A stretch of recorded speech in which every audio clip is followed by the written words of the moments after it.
다름 아니라 제 하나뿐인 딸의 시댁, 그러니까 사돈댁에 대한 얘기를 좀 하고 싶어서요.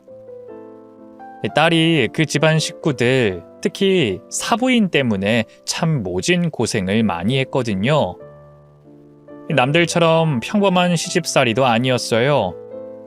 일반 사람들은 상상도 할 수 없는 온갖 엽기적인 방법으로 제 딸을 괴롭혔죠. 다행히 고마우신 분의 도움으로 딸을 구하고 나름의 복수도 할 수 있었는데요. 그 특별한 사연, 지금부터 차근차근 소개해 볼게요. 박복한 팔자라는 말이 있잖아요. 제가 딱 그랬어요. 어릴 때 아버지의 잦은 바람으로 어머니가 일찌감치 집을 나가셨는데요. 그 뒤로 아버지가 데려온 계모에게 허구한 날 맞으면서 살았어요. 그러다 16살 땐가? 이렇게 살다가는 죽겠구나 싶어서 맨몸으로 도망쳤죠. 정처 없이 이리저리 떠돌다 서울의 한 달동네에 정착했는데요. 거기서 만난 남자와 살림을 차렸는데 제 기구한 팔자는 참 어쩔 수가 없더라고요. 남편과 애를 낳고 산 지 불과 2년 만에 남편이 교통사고로 세상을 떠나고 말았죠. 하나뿐인 남편이 그렇게 먼저 가고 나니 참 막막했어요. 어리석지만 그대로 남편의 뒤를 따라가고 싶다는 마음도 들었네요. 하지만 제 품에 안겨있는 작은 핏덩이를 생각하면 어떻게든 살아야 했어요. 저는 엄마처럼 제 딸을 무책임하게 버리고 싶지 않았거든요. 남부럽지 않게 사랑을 듬뿍 주며 키우고 싶었죠. 그래서 딸을 포대기에 들쳐업고 돈을 벌 수 있는 일이라면 불법적인 것 빼고 뭐든 다 했어요. 식당 설거지, 시장 생선 가게 마감 청소, 섬유 공장 등 1년 365일 하루도 쉬지 않고 죽어라 일했네요. 시간이 흐를수록 몸은 점차 망가져갔고요. 과부랍시고 남정네들한테 치욕스러운 취급도 많이 당했지만 그래도 꿋꿋하게 하루하루 버텼죠. 그 덕분일까요?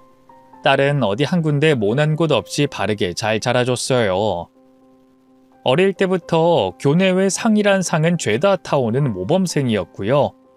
공부도 곧잘해서 그 흔한 학원 한번 보내준 적이 없는데 남들이 이름만 들으면 알만한 명문대에 한 번에 철썩 붙었더랬죠.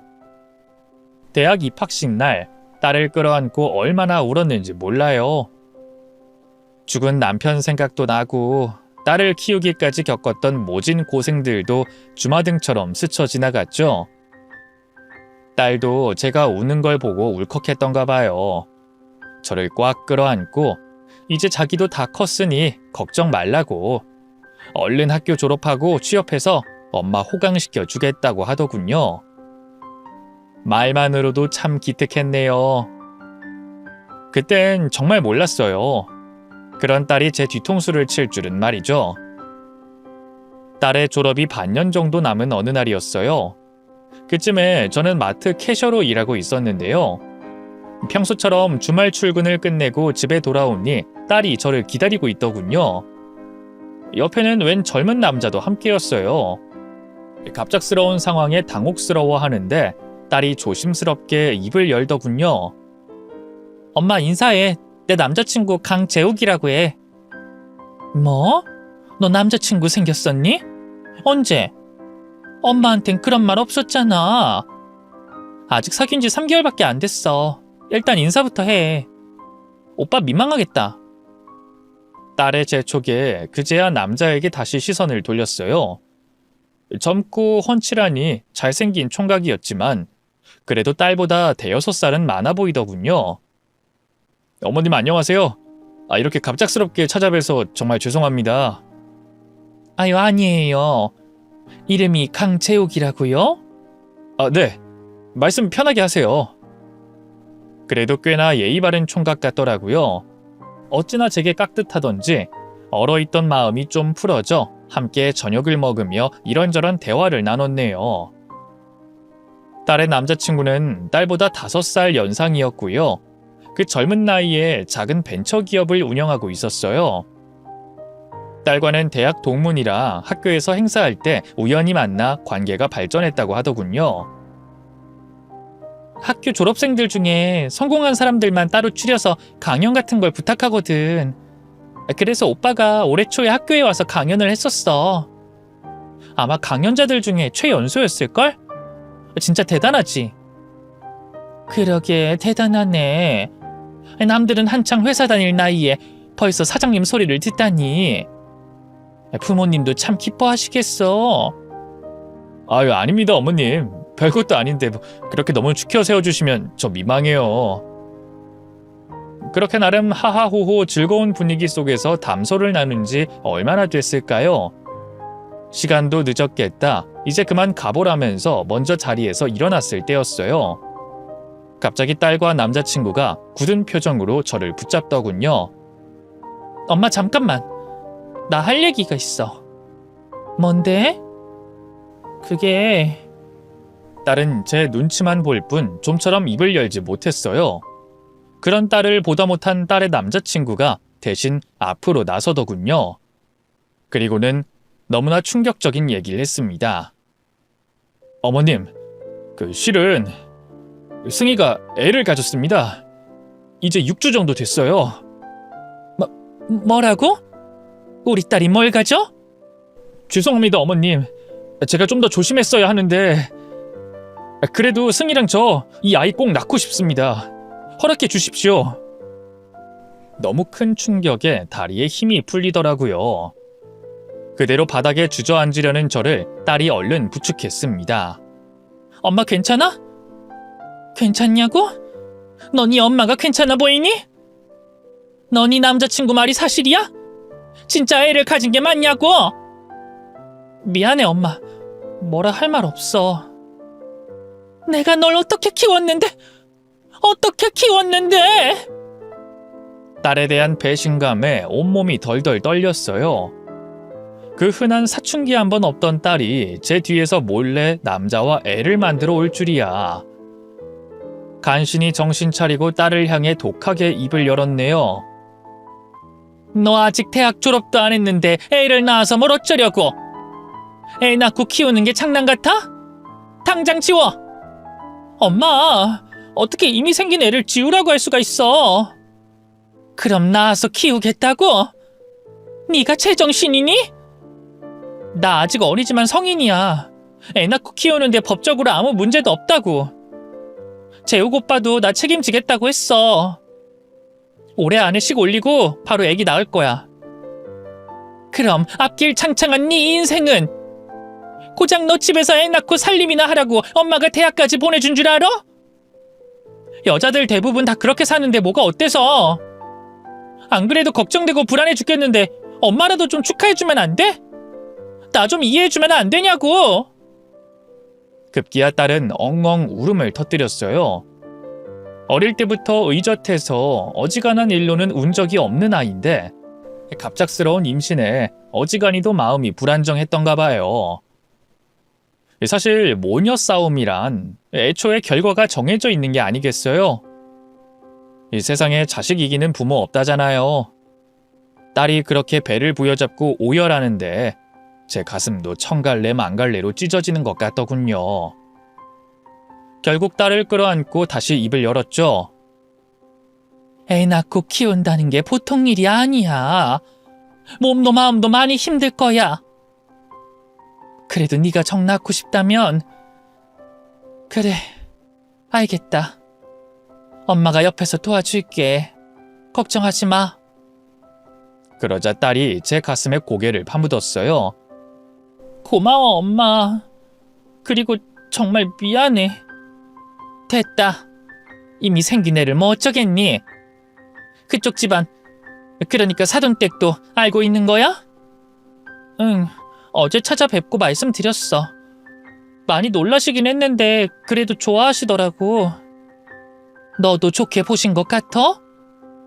그럼 누구 딸인데. 나 대학 졸업도 아직 못했는데 어떡하냐고 자기 아들 때문에 미안하다고 사과도 해주셨어.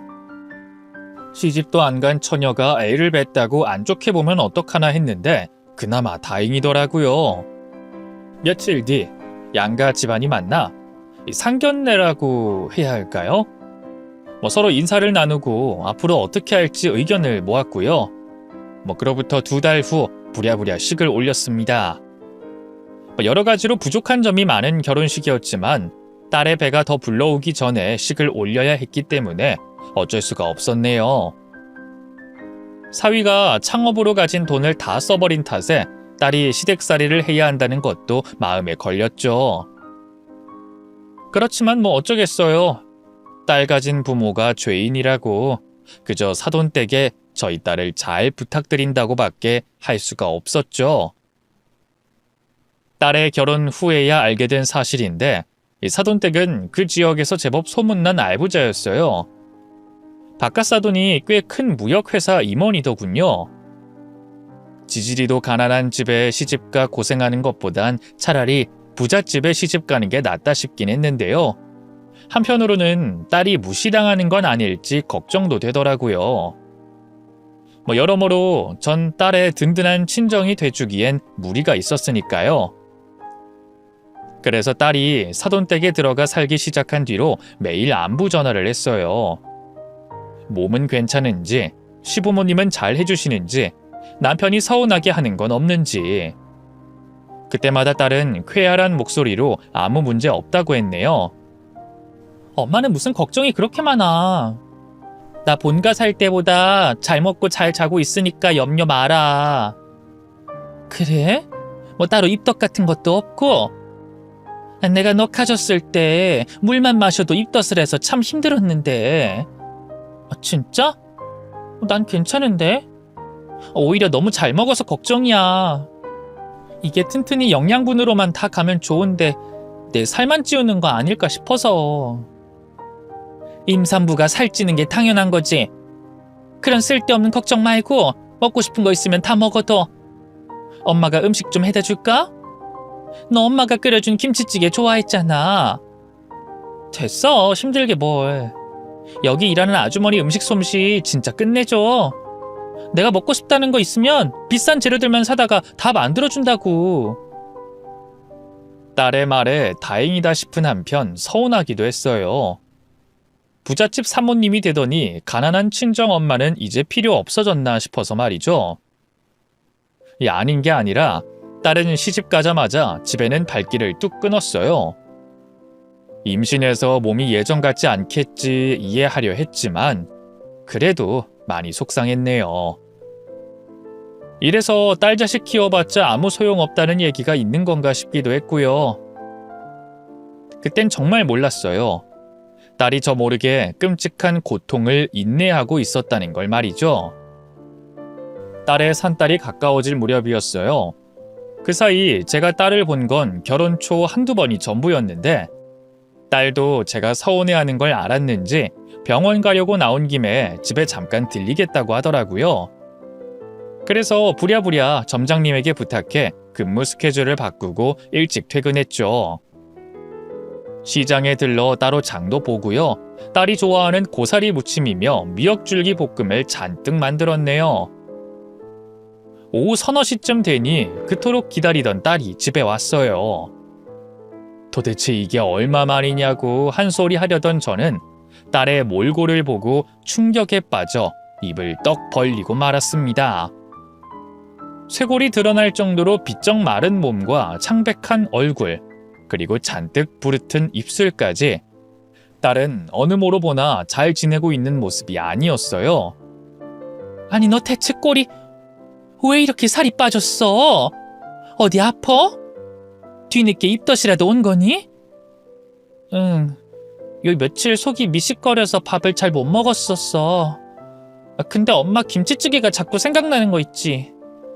그래서 시어머니한테 병원 간다고 핑계대고 잠깐 들린 거야. 사부인한테 사실대로 말하면 될 걸 왜 핑계를 댄다는 건지 의아했지만 일단 딸을 바로 식탁에 앉혔어요. 그리고 부랴부랴 김치찌개를 끓여 상을 차렸죠. 근데 이게 웬걸, 밥을 한술 뜨나 싶었던 딸이 갑자기 뒤로 넘어가는 게 아니겠어요? 앉은 채로 기절해버린 거였죠. 얼마나 기겁했는지 몰라요. 그대로 딸을 들쳐업고 인근 병원 응급실로 달려갔네요. 검진 결과 딸의 몸에 큰 문제가 있는 건 아니었어요. 그저 임신 때문에 기력이 쇠해 잠깐 정신을 놓은 것 같다고 하더군요. 그 말에 안도하던 것도 잠시, 이어진 의사의 말에 저는 큰 충격을 받고 말았습니다. 따님이 영양실조인 건 아세요?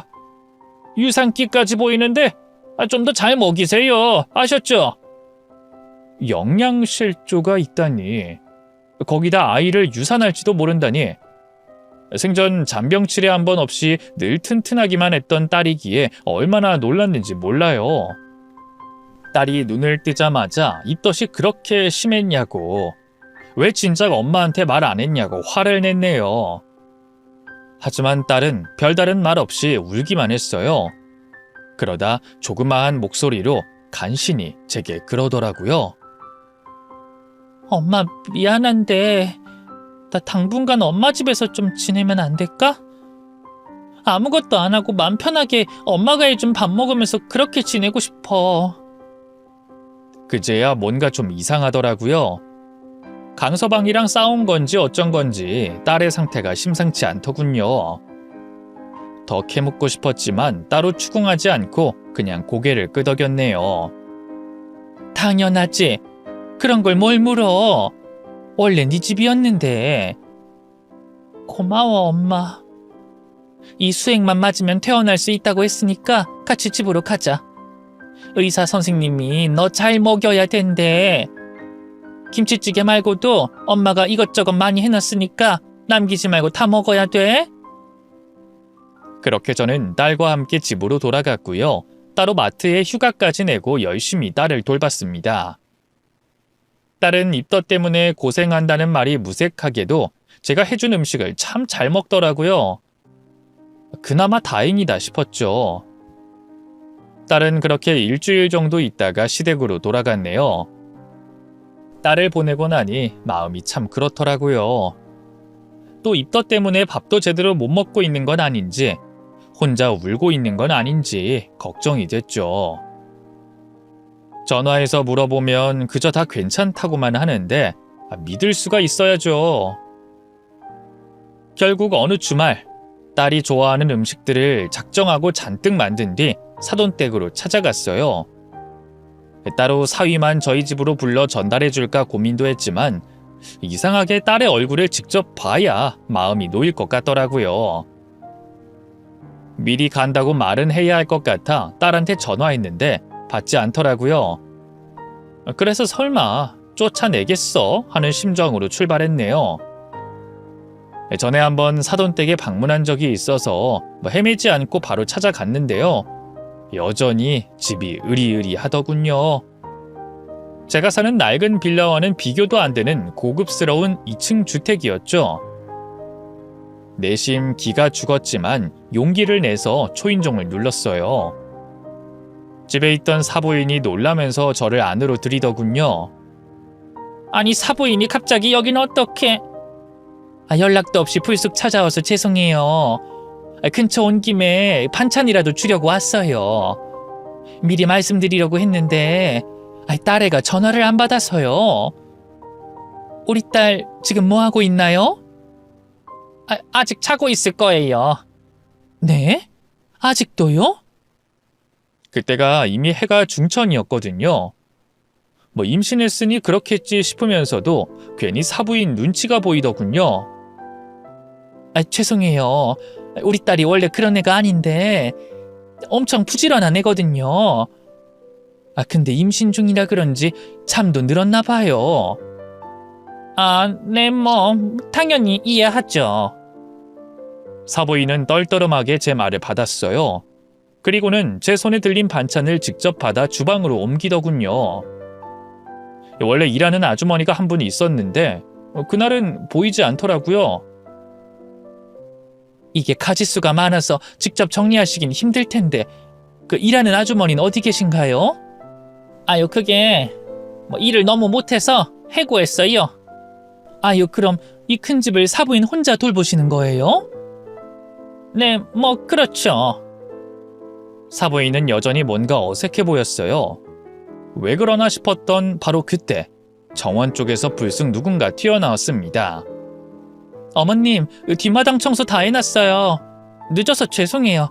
이제 바로 저녁 준비할게요. 죄 지은 사람 마냥 허겁지겁 주방으로 달려오는 이는 다름 아닌 제 딸이었어요. 자고 있을 거라더니 웬걸.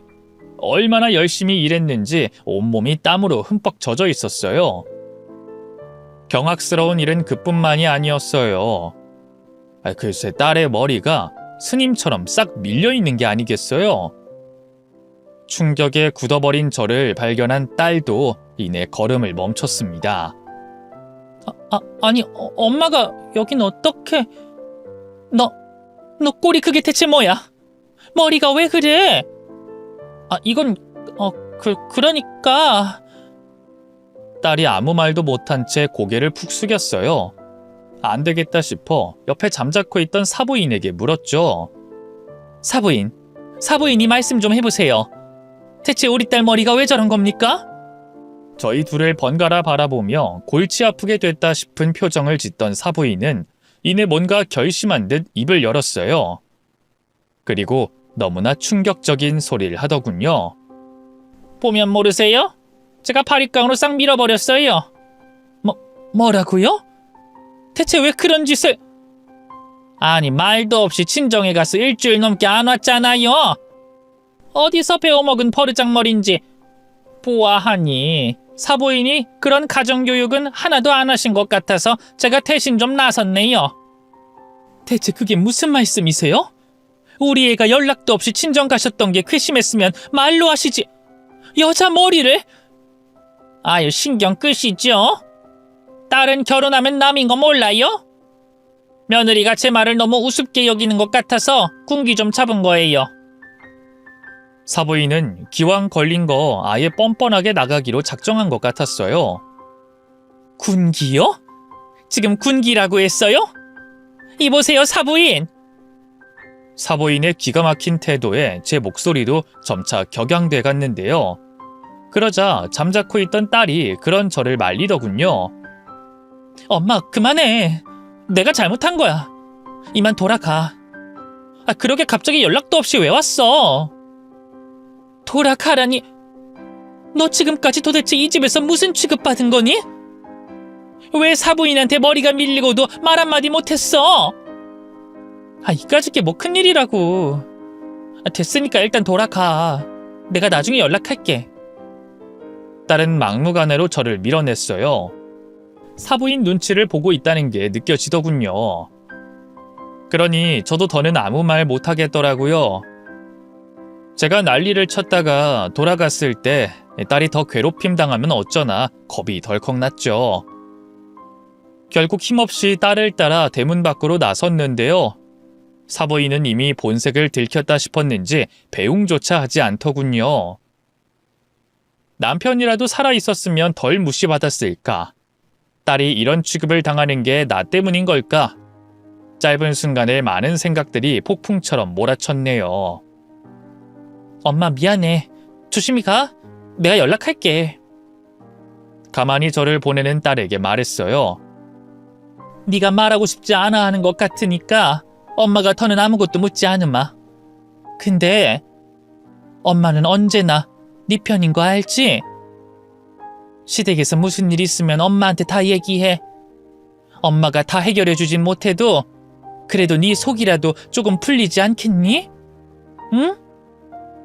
제 말에 딸은 아무 말도 못하고 닭똥 같은 눈물만 뚝뚝 흘렸어요. 알겠어. 엄마 얼른 가.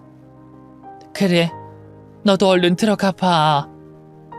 그렇게 딸을 뒤로 하고 집으로 돌아왔어요. 그리고 끓는 마음을 진정하지 못해 한참 집안 곳곳을 돌아다니다 사위에게 전화를 걸었죠. 여보세요? 장모님? 어쩐 일이세요? 자네 승희 머리 그렇게 된 거 알고 있었나? 사부인이 군기 잡겠답시고 그랬다는데. 사위는 제 말에 당황하던 것도 잠시 모전자전이라고 뻔뻔하게 나오더군요. 애초에 집사람이 먼저 잘못한 거예요. 저희한테 말도 안 하고 장모님 댁에 갔잖아요. 뭐 저야 그렇다 치지만 어른들한텐 그게 무슨 경우예요? 아니 그렇다고 임산부 머리를 그렇게 밀어놔? 세상에 그런 기막힌 짓을 하는 집구석이 어딨어? 저도 처음엔 말렸죠. 근데 집사람이 오죽 우리 엄마 눈밖에 났어야죠. 밥도 잘 못해, 청소도 잘 못해. 뭐 잘하는 게 있어야 예쁨을 받을 텐데. 엄마가 살림 가르치겠다시고 일하는 아주머니도 그만두게 했는데 도통 실력이 늘질 않나 봐요. 아주 죽겠다고 하세요. 그게 무슨 말인가? 지금 임신한 내 딸한테 살림까지 죄다 시키고 있다는 건가? 시키는 게 아니라 가르치는 거죠. 임신한 게 무슨 벼슬도 아니고 퍼질러 누워만 있어야 해요? 전 이렇게 밖에서 열심히 일하고 있는데. 사위의 말을 듣고 있자니 딸이 시댁에서 어떤 취급을 받고 있는지 알겠더군요. 더 말도 섞기 싫어서 전화를 끊고 이번엔 딸에게 연락했어요. 다행히 한 번에 받더군요. 전 바로 사위에게서 전해 들은 말을 딸에게 물었죠. 강서방 말이 사실이야? 너 정말 시댁에서 온갖 살림을 네가 다 하고 있니? 제 말에 딸은 한참 아무 말도 못했어요. 그러다 이내에 울먹이며 사실이라고 대꾸하더군요. 속에서 천불이 나더라고요. 그걸 지금까지 왜 말 안 했어? 네가 뭐가 모자라서 그 집에서 그런 취급을 받아야 하니? 강서방은 그걸 그냥 두고 보고만 있었대? 그러자 더 충격적인 대답이 돌아왔습니다. 그 사람, 내가 그 집에서 어떤 취급을 받는지 관심도 없어. 원래 운영하던 회사도 다 말아먹고 요즘은 새 사업한답시고 이 여자 저 여자 만나면서 바람이나 피우고. 그런 놈인 거 알았으면 절대 결혼 안 했을 텐데. 설상가상 사위가 바람까지 피우고 있다니 정말 미칠 것 같더군요. 안 되겠다. 너 당장 그 집 나와, 승희야. 그냥 이혼하라고. 요즘 세상에 이혼 그렇게 큰 흠 아니야. 응? 그치만 그럼 뱃속에 우리 튼튼이는 어떡해. 난 우리 튼튼이만큼은 아빠 없이 키우고 싶지 않아. 나랑은 다르게 아빠 사랑도 듬뿍 받으면서 컸으면 좋겠어. 딸의 고백에 마음이 쿵 하고 내려앉았어요. 그동안 딸이 제게 말하진 않았어도 아빠 없이 자란 서름이 꽤 컸겠구나 싶더군요. 제가 남편 없이 여자 혼자 몸으로 살아온 한이 있는 것처럼 말이에요. 제가 아무 말 못하자 딸이 재차 입을 열었어요. 걱정하지 마, 엄마. 아이 태어나면 그 사람도 정신 차릴 거야. 원래 남자들은 아빠 되기 전까진 그냥 애라잖아. 아유, 그치만 시부모님도 그때 내가 말도 없이 친정 간 것 때문에 화가 나서 그렇지 평소엔 잘해주셔. 진짜야. 만약 애기 낳고도 그 사람이 여전히 마음 못 잡으면 그때 이혼 다시 생각해볼게. 딸이 그렇게까지 말하는데 뭐라고도 할 말이 없더라고요.